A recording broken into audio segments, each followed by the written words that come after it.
యేసుక్రీస్తు నామంలో బెతస్తా విడుదల పరిచయ తరపున మీకు ప్రేమపూర్వకమైన వందనాలు. ఈ దిన వాక్య ధ్యానము, మీ హృదయముల యందు క్రీస్తును ప్రభువుగా ప్రతిష్ఠించుడు. పేతురు రాసిన మొదటి పత్రిక 3వ అధ్యాయం 15వ వచనము. క్రొత్త నిబంధనలో యేసును కొన్ని వందల సార్లు ప్రభువు అన్నారు. ఆయన ప్రభువులందరికీ ప్రభువు.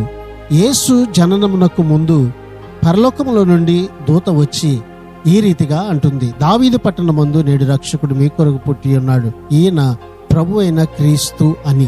అవును, క్రీస్తు అందరికీ అంతటికీ ప్రభువే. అయితే మనము మనస్ఫూర్తిగా ఇష్టపూర్వకంగా ఎల్లప్పుడూ ఆయన్ను మన హృదయాల్లో ప్రభువుగా ప్రతిష్ఠించుకోవాలి.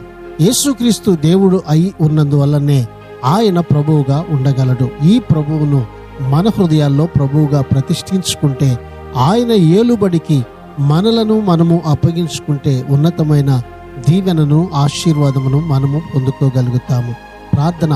పరిశుద్ధుడా, ప్రేమగల తండ్రి యేసయ్య, మరొక నూతన దినాన్ని మాకు ఇచ్చినందుకు నీకు వందనాలు, స్తోత్రాలు చెల్లిస్తూ మిమ్మలను నిజముగా మా హృదయములలో అయా ప్రభువుగా ప్రతిష్ఠించుకొని నేను స్తుతించి ఆరాధించేటువంటి ధన్యతను ఈ దినాన నీ ప్రజలమైన మాకందరికీ దయచేయమని యేసు పరిశుద్ధ నామంలో ప్రార్థించి అడిగి వేడుకుంటున్నాము తండ్రి. ఆమెన్.